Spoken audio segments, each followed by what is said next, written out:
할렐루야. 아멘. 아멘. 사순절 마지막 주간이 시작되었습니다. 사순절은 예수님을 닮아가는 기간이라고 합니다. 예수님의 삶을 닮아가고 예수님의 인품을 닮아가고 예수님의 모든 것들을 닮아가는 그런 기간입니다. 우리가 바라보아야 할 것, 우리가 기대해야 할 것, 그리고 우리가 의지해야 될 것, 그것을 오늘 또한 사순절 5번째 주 교동문을 통해서 우리에게 말씀하고 계셨습니다. 나의 영혼아 잠잠히 하나님만 바라라. 우리가 바라보아야 할 것, 우리가 기대해야 할 것, 의지해야 될 것은요 바로 하나님이십니다. 그 하나님이 우리와 함께 하셔서 오늘 우리의 마음을 다 만지시고 우리의 모든 것들을 다 회복해 하실 줄 믿습니다. 아멘. 한 주간 동안 말씀을 준비하고 또한 우리 아시는 분들과 이렇게 대화를 나누면서 많은 것을 느꼈습니다. 많은 것을 느꼈습니다. 하나님을 믿고 예배한다는 것, 하나님 전에 나와 예배 드린다는 그것이 우리에게 얼마나 큰 행복이고 기쁨인지 모릅니다. 지금 코로나 시대를 살고 있잖아요. 코로나 시대. 코로나 시대 때 가장 안타까운 것이 무엇인지 아십니까, 여러분? 코로나 시대에 접어들면서 가장 안타까운 것? 교회가 가장 안타까워하는 것. 일반 사회가 아니라 교회가 가장 안타까워하는 것이 뭘까요? 맞아요. 하나님께 예배를 드리는데 많은 사람들이 나와서 함께 예배하지 못한다는 거예요. 예배를 드리지 못한다는 거예요.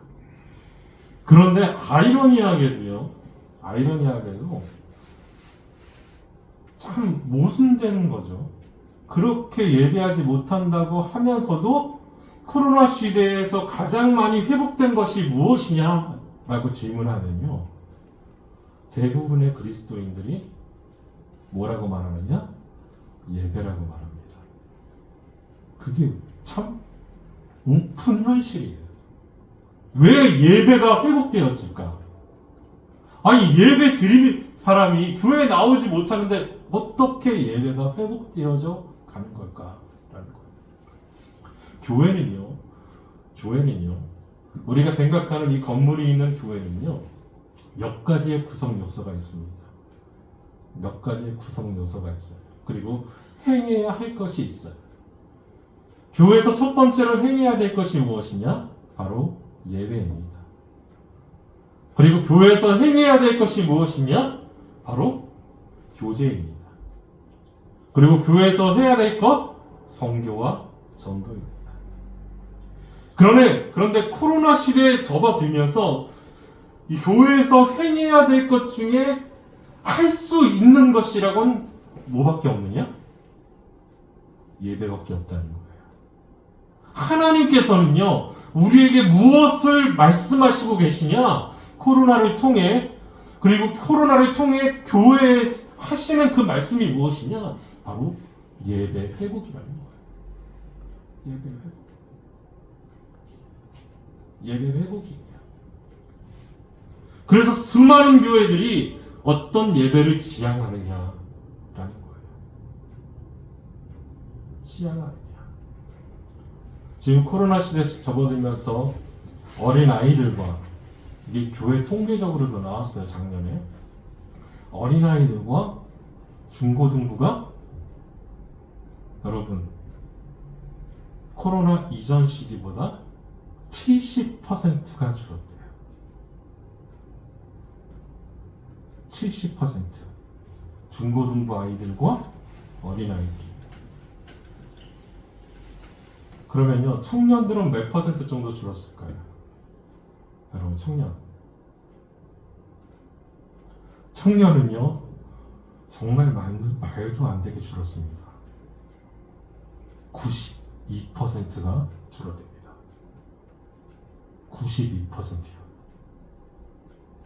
10명 중에 1명만 교회에 나와서 예배를 드린대요. 그렇게 생각한다면 여러분, 한국 교회가 미래가 있겠습니까? 없겠습니까? 그렇게 생각하면요, 한국 교회는 미래가 없습니다. 앞으로 10년만 되면요, 10년만 되면요, 한국 교회에 나오는 기독교 인구가 지금 이 상태에서 계속 이어진다면 몇 %까지 줄어드느냐? 5분의 1로 줄어든답니다. 5분의 1로. 앞으로 10년 안에. 한국 교회에 희망이 있을까요? 많은 통계학자들 그리고 사회학자들은요, 희망이 없다고 봅니다. 한국 교회는 무너질 겁니다. 통계적으로 보면. 여러분, 마음이 아프십니까? 그러면 마음이 아프면요, 우리는 그래요. 나는 뭘 할까부터 생각해야 돼요. 마음만 아파한다고요? 나아지는 것은 없습니다. 마음만 아파한다고요? 더 나아지는 것이 없어요. 발전하는 것이 없습니다. 그런데 우리는 마음만 아파요. 마음만 아파요. 그런데 무엇이 회복되기 시작했느냐? 예배가 회복되기 시작했어요. 여러분, 중고등부 청년들이 무너지니까 지금 큰 교회들도 어떤 예배를 지향할까요? 온라인으로 예배를 드리고 나와서 예배를 드리지만, 여러분, 나와서 예배를 드리지만 어떤 예배를 지향하냐? 통합 예배를 지향합니다. 우리 한국에, 그리고 전 세계에 기독교가 처음 들어왔을 때, 기독교가 생겼을 때 예배를 어떻게 드렸을까요? 아이들은 아이들끼리 드리고, 어른들은 어른들끼리 드리고, 청년들은 청년끼리 드리고, 다 그렇게 예배 드렸을까요? 아니요. 통합이었습니다. 통합이었어요. 그래서 지금 그렇게 예배를 드리고 있대요. 많은 교회에서 그렇게 예배가 회복되어져 갑니다. 예배가 회복되어져 가요. 문제는요, 숫자가 아니에요.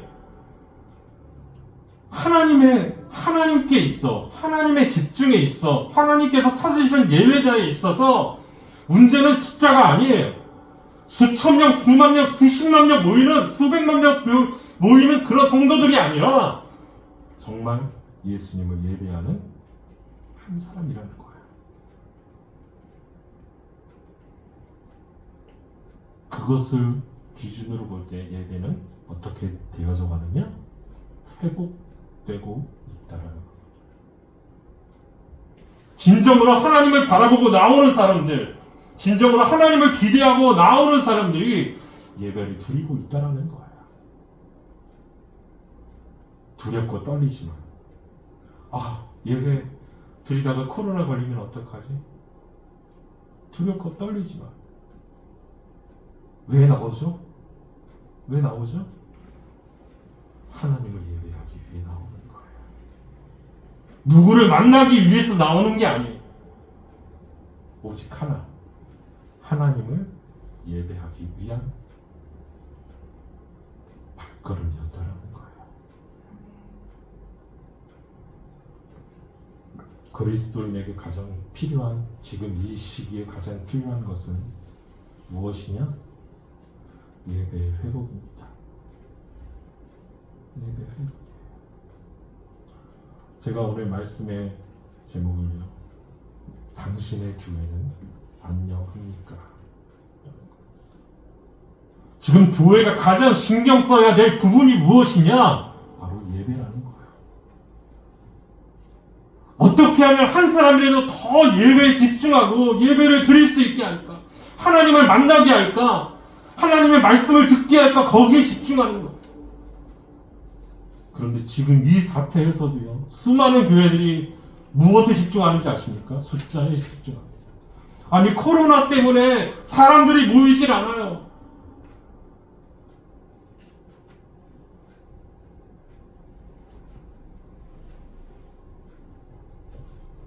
거기에만 집중을 해요. 무엇이 문제고 어떻게 풀어야 되는지를 바라보지 않는 겁니다. 하나님 앞에 정말 기도하는 목회자는요, 하나님 앞에 정말 기도하는 교회는요, 지금 신경 써야 할 그 부분이 무엇이냐? 바로 한 사람이라도 예수님을 예배하게 하는 겁니다. 그래서 우리 일강교회는요, 너무 복된 교회입니다. 너무 복된 교회입니다. 조금 더 많아지고 좋겠지만 너무 복된 교회. 이제 5월달이 되면 일강교회 10주년이 됩니다. 작지만 여러분, 하나님을 기대하고 예배하십시오. 하나님께서 우리의 마음을 어루만지시는 그 순간, 정말 말씀이 들려지는 그 순간, 우리의 모든 것들이 회복되지 믿습니다. 우리의 사명이 우리를 가만히 내버려 두지 않을 것입니다. 정말 우리가 기도한다면요, 우리의 사명은 하나님의 말씀을 살아가는 책입니다. 우리가 기도하지 않고 우리가 하나님의 말씀을 들으려 하지 않는다면요, 또한 하나님을 바라보지 않는다면요, 우리에게는 아무것도 일어나지 않을 겁니다. 그것이 바로 우리 교회는 안녕 합니까라는 질문입니다. 오늘 말씀은요, 유대인의 유월절이 가까운지라라는 말씀으로 시작합니다. 유대인의 유월절. 유월절은요, 유대인의 명절 중에서 가장 큰 명절이었습니다. 유월절은 어떤 명절이었냐? 바로 이스라엘 백성들이 애굽에 종되었을 때 하나님께서 애굽에 10가지 재앙을 내립니다. 그 마지막 재앙이 무엇이었냐 하면 장자의 죽음이었습니다. 장자의 죽음. 장자의 죽음은요, 사람뿐만 아니라 모든 살아있는, 애굽에 살아있는 생명체 중 장자가 죽는 겁니다. 장자가 죽는 거예요. 그런데요, 하나님께서 이스라엘 백성들을, 고센 지역에 사는 이스라엘 백성들에게 모세를 통해서 말씀하시죠. 어린 양을 잡아서 그 피를 문설주에 발라라. 기둥에 바르고 문설주에 발라라. 그러면 죽음의 신이 왔을 때, 죽음의 사자가 왔을 때 그 피를 보고 다른 곳으로 갈 것이다. 그런데요, 그 밤에요, 그 어린 양의 피를 문설주에 바르고 기둥에 발랐던 이스라엘 백성들은요, 아무 일도 일어나지 않았습니다. 그런데요, 그 말씀을 듣고도 순종하지 않은 사람들은 어떻게 됐을까요? 장자가 죽었습니다. 그리고 애굽 백성 중에서도, 그리고 다른 노예들, 다른 지역에 사는 노예들도요, 그 말씀을 의지해서 어린 양을 잡아 문설주와 기둥에 그 피를 바른 이방인들은 살았습니다. 그런데 나머지는 다 죽었어요. 그것이 바로 유월절의 시작입니다. 유월절의 시작. 유월절이 되면요, 가장 큰 명절인 유월절이 되면요, 예루살렘 성전에 모여서 이제 하나님을 예배하고 제사를 지냅니다. 제사를 지내요. 1년에 3번 큰 명절이 있는데, 유대인들은 대부분 그 3명절을 다 올라와서 지켰지만, 특별히 이 유월절은요, 한 번 올라오면 한 일주일 동안 그 행사가 이어진대요. 축제라는 거예요, 축제. 그래서요, 예루살렘에서 32km, 반경 32km 안에 있는 모든 사람들은요, 그 유월절 행사에 한 사람도 빠짐없이 참여를 해야 됩니다. 참여를 해야 돼요.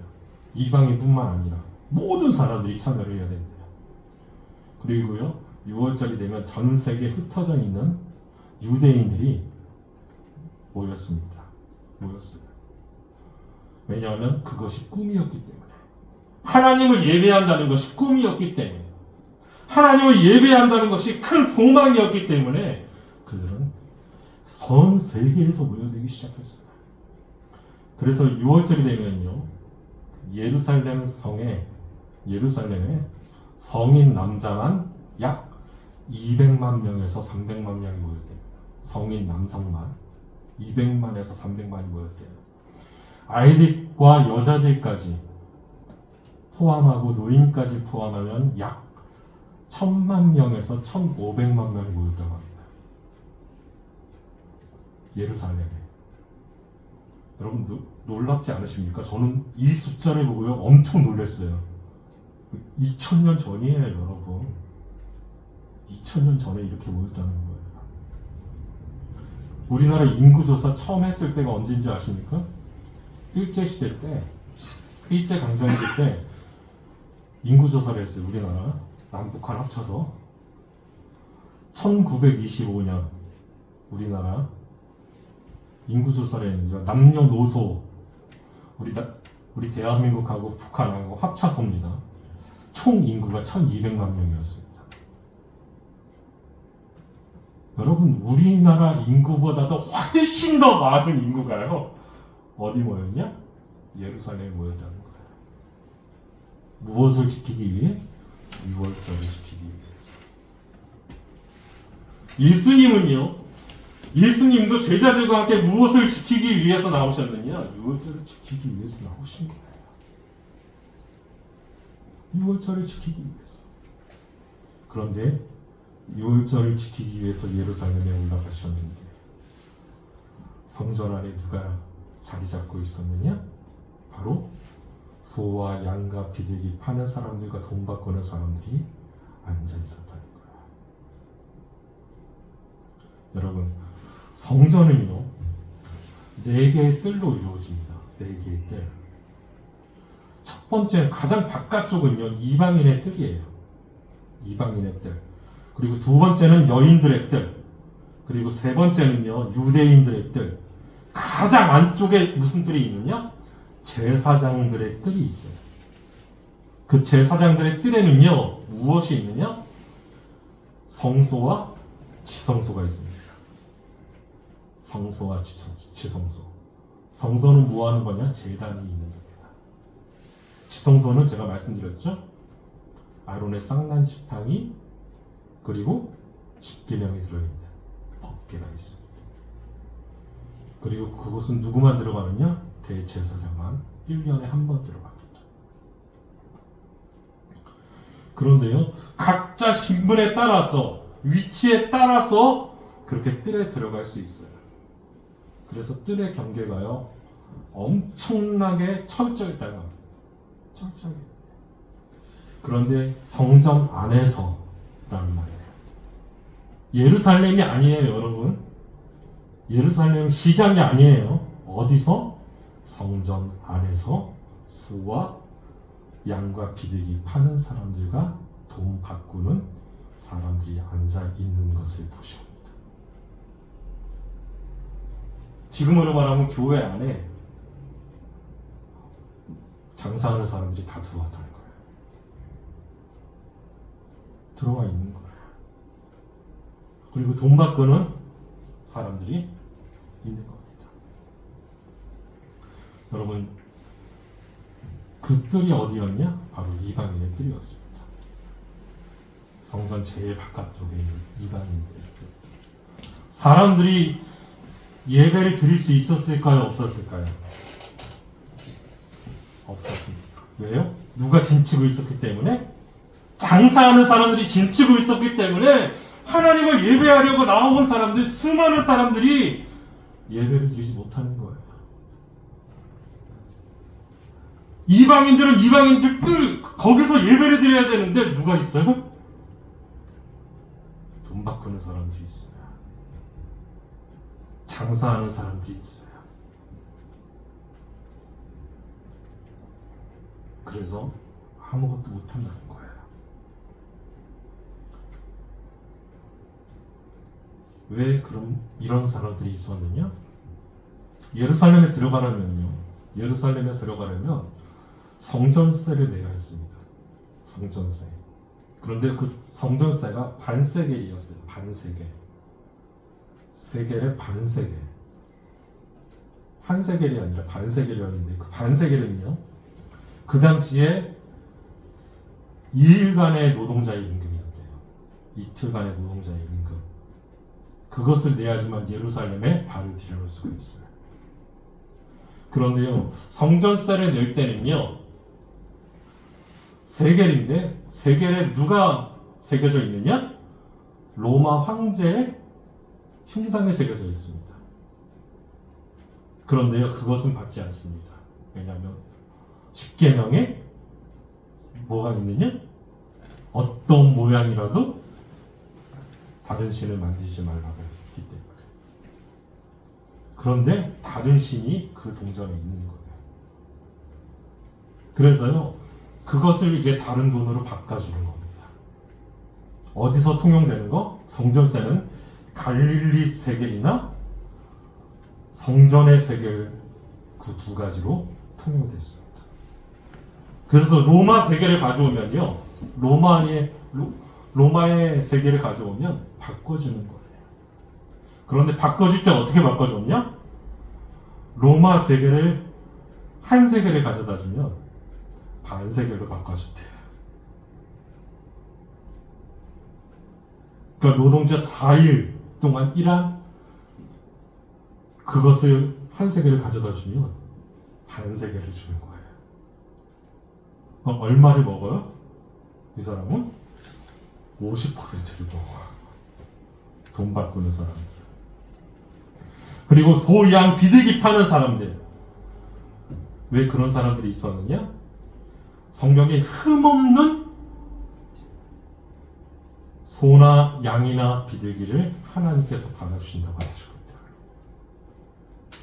집에서부터 끌고 온 소나 양이나 비둘기가 온전할까요? 온전하지 않을까요? 온전하지 않죠. 발바닥이 벗겨졌겠고 힘들어했겠고 기운이 빠졌겠죠. 그래서 좋은 의도를요, 바로 소, 양, 염소, 비둘기를 파는 사람들이 성전에 있었다는 거예요. 성전에 있었다는 거예요. 그 모든 것을 감독하는 사람들이 있었습니다.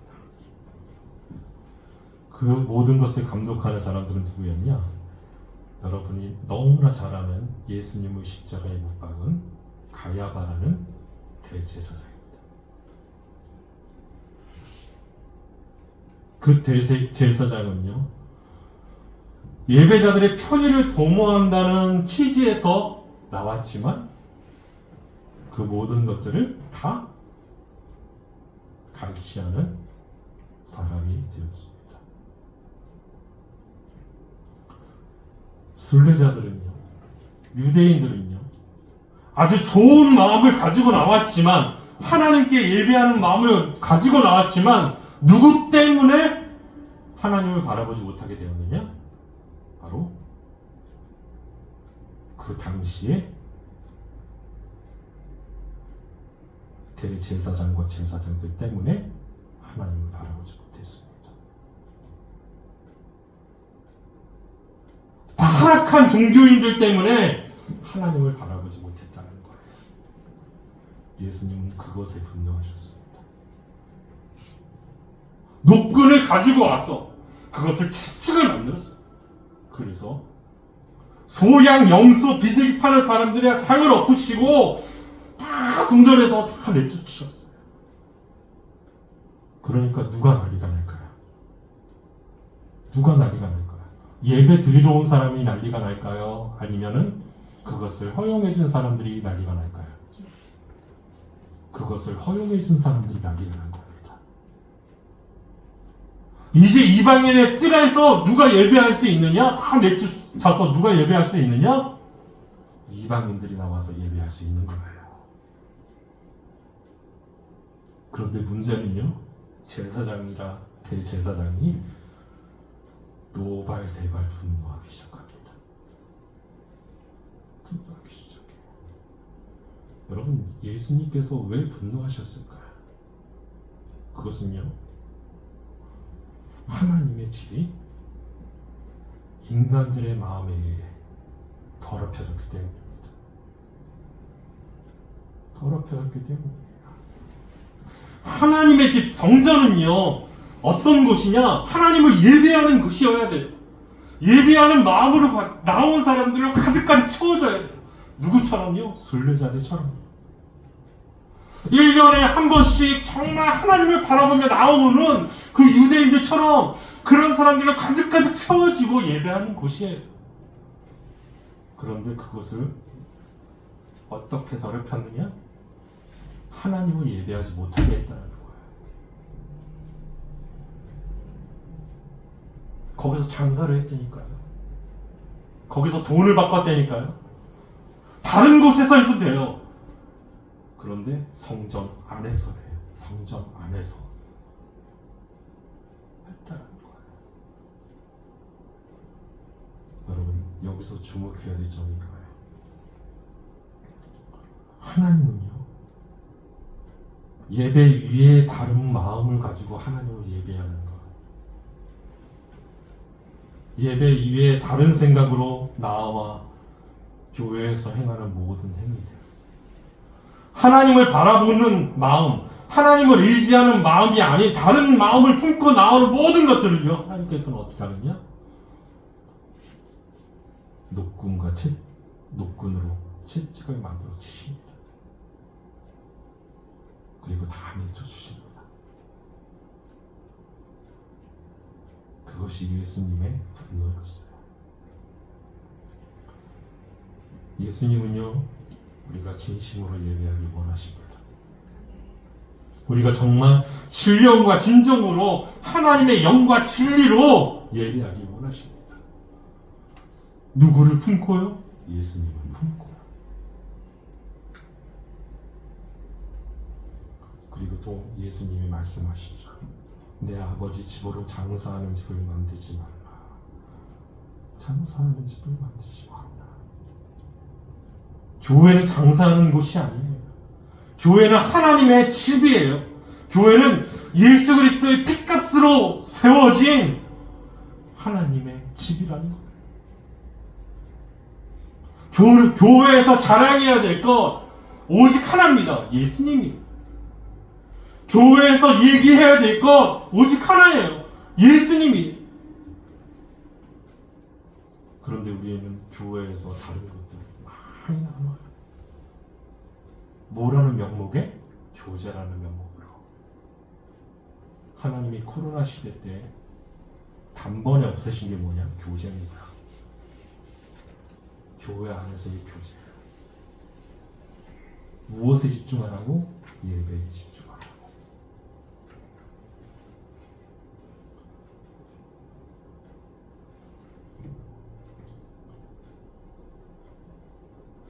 그리고 제자들이 성경 말씀에 이렇게 말했다고 합니다. 주의 전을 사모하는 열심이 나를 삼키리라. 나를 삼키리라. 예수님께서 정말 하나님의 집을 사모하고 하나님의 성전을 사모하는 그 열심이 누구를 삼킨다고요? 예수님 자신을 삼켜버린다는 거예요. 누구의 시기와 질투 때문에? 그 당시의 종교 지도자들이 악함 때문에.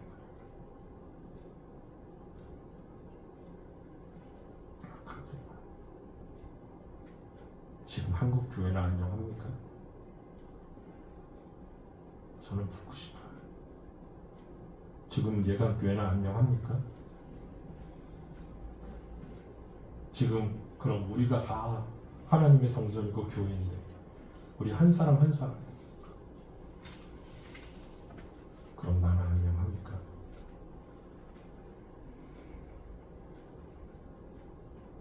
예수님이 우리 가운데 오셔서 녹군과 채찍을 들고 치시는 건 아니지. 우리가 회복해야 될 것, 그것들을 회복하는 저와 여러분들이 되시길 바랍니다. 우리 다음 주에 이어서 우리 말씀을 전하도록 하겠습니다. 기도하겠습니다. 거룩하신 하나님 감사합니다. 하나님께서 우리를 보시고 하나님의 예배자로 우리 한 사람 한 사람들을 보시고 기뻐하실 것을 기대합니다.